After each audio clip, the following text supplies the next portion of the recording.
The Word of God is living and effective, able to discern reflections and thoughts of the heart.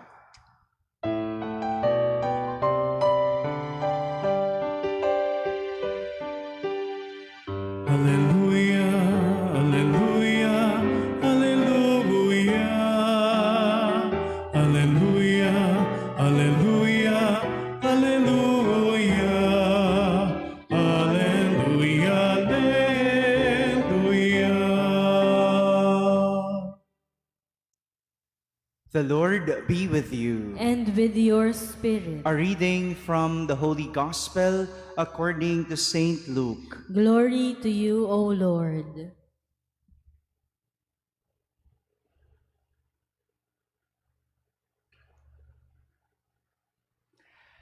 After Jesus had spoken, a Pharisee invited him to dine at his home. He entered and reclined at table to eat. The Pharisee was amazed to see that he did not observe the prescribed washing before the meal.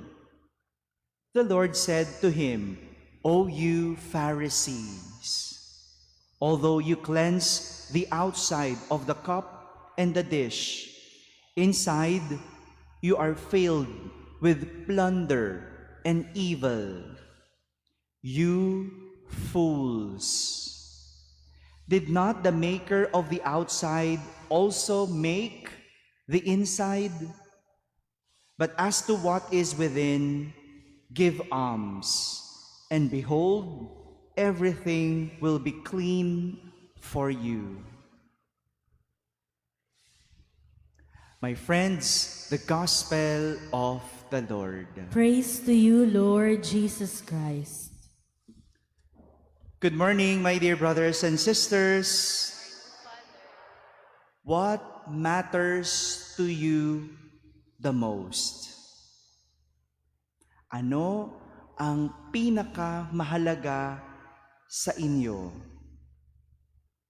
This is the question that we could ask ourselves as we understand the lesson that Jesus would want to teach us today. What matters to you the most? I'd like you to think, no? And later, before we end, I'll ask you again, what matters to you the most? Ano yung pinahahalagahan mo? Ano yung pinakamahalaga sa iyo? Jesus in our gospel was invited by a Pharisee to dine at his home. It was unusual to see a Pharisee be close to Jesus. Kilala naman natin, di ba? Ang mga Pariseo, kontrabida sa buhay ni Jesus. And it is not usual to see a Pharisee inviting Jesus, being close with Jesus.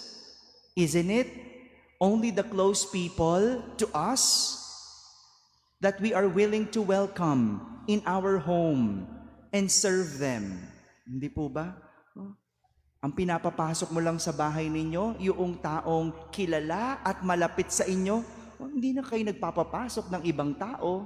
At lalo pa, hindi kayo willing to serve a person whom you do not know and whom are not close to you.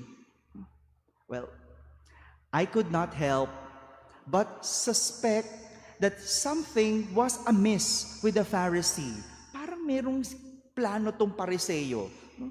Hindi mo tuloy maisip na ganun kasi kontrabida siya sa buhay ni Jesus. Pero, isang araw, iniimbita niya si Jesus. Papakainin niya si Jesus. Pagsisilbihan niya si Jesus. Parang may mali. Parang merong balak. But Jesus accepted the invitation. Not only to be with the Pharisee, but also to bring with him his motivation. Hindi lang para sumama sa Pariseo, kundi para dalhin ang kanyang motivation. And what is that motivation? To teach the Pharisee a lesson. Merong balak si Jesus. Kung may balak itong Pariseo, may balak din si Jesus. Jesus knew that the Pharisee was watching him. Alam naman ni Jesus, minamanmanan siya ng Pariseo. So, probably, Jesus intended not to wash his hands before he ate. Surely, he caught the amazement of the Pharisee. Because for the Jews, they follow a tradition of cleansing. Again, tradition of cleansing, which the Pharisees, or for the Pharisee, Jesus did not comply. Hindi kasi naghugas ng kamay si Jesus. Ang mga Pariseo, may sinusunod na tradisyon ng paghuhugas ng kamay. Ganun noon. Paghuhugas ng kamay, paghuhugas ng plato, paghuhugas ng baso, lahat yan may tradisyon. No? Kung tayo, no, mayroong ganyan-ganyan lang, hugas na. Sa kanila, hindi basta-basta. May tradisyong sinusunod. Again, tradition. It's not a law. There is a law about cleansing, but only for the priest. So, para sa mga Pariseo, they have to follow that. But there's a tradition na dapat gagawin. Para bang simbang gabi? Malapit ng simbang gabi, tradition natin ang mag-misa de Gallo, ang magsimbang gabi. That's our tradition. Pero, kahit hindi ka magsimbang gabi, hindi ibig sabihin na mismo ang obligation ng ating pananampalataya. Okay lang, hindi ka magsimbang gabi, but you did not commit any crime. Wala kang policy, wala kang batas na nilabag because it's only a tradition. Did you get that? So Jesus clearly did not commit any mistake about the law. Dito natin makikita na para sa Pariseo, mas mahalaga sa kanya ang kalinisan. Pinapakita ng Pariseo ang kahalagahan ng kalinisan. Pero, pinapakita rin ng Pariseo ang kanyang karumihan. Mahalaga sa Pariseo ang malinis ang kamay bago kumain. Ngunit, nakaligtaan niya ang kalinisan ng kalooban sa kanyang pag-aakusa kay Jesus na lumalabag sa tradisyon. Kaya nga, tinawag siya ni Jesus na hangal, fool. Dahil silang mga Pariseo, hinuhugasan nila ang labas ng tasa, hinuhugasan nila ang labas ng pinggan, ngunit ang loob, punong-puno ng kasakiman at kasamaan. It is like dressing up beautifully and putting on good perfume without taking a bath. Hello? Meron ba ditong hindi naligo? Di ba? May ganyan sa atin, no? Ang ganda ng bihis, ang bango, pero hindi naligo. Or it is like going to the church and attending the Mass, but with anger in his heart. Walang pinagkaiba yan doon. Malinis sa panlabas, pero ang kalooban, marumi. And this is not also far from trying to please others by being generous, by being kind to others, while being rude and unkind to his family. Meron ganyan, no? Ang bait-bait sa kaibigan, all out sa kaibigan, pero sa magulang, sa kapatid, madamot. Ang bait sa labas ng bahay, pero sa loob, salbahe sa magulang. In such a situation, it is good to ask ourselves, what matters to me the most? Ano ang mahalaga sa akin? Mahalaga sa iyo pamilya? Totoo ba? Sila bang priority? Mahalaga sa iyo pananampalataya? Totoo ba? Yan ba ang iyong priority? Bakit kapag nagigipit, sa kaibigan ka lumalapit, hindi sa pamilya? Di ba? Pamilya ang mahalaga sa akin, Father. Pero nung may problema ka, instead na sa nanay mo ikaw lumapit at humingi ng advice, kanino ka lumalapit? Kanino ka mas malapit? Father, mahalaga sa akin ang pananampalataya. Talaga ba?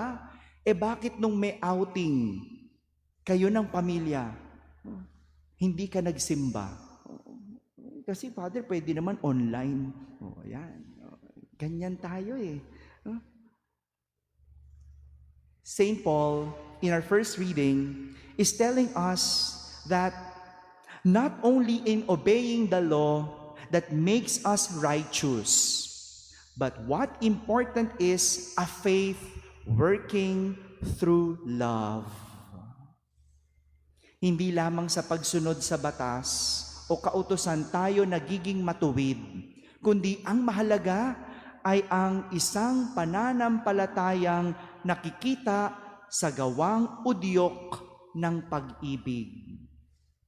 Today we celebrate Saint Therese of the Child Jesus. Once she said that love proves itself by deeds. What important is not the action, but the love that you put in action. What important is not the action, but the love that you put in action. My dear brothers and sisters, we can give without love. Marami yan. Naglimos ka. Hindi naman ibig sabihin, mahal mo yung binigyan mo. Tumulong ka, pero hindi lahat ng tumutulong may pag-ibig. Yung iba, ambisyon maging politiko. Marami yan, di ba? Tulong ng tulong. Kasi eleksyon. Pero walang pag-ibig.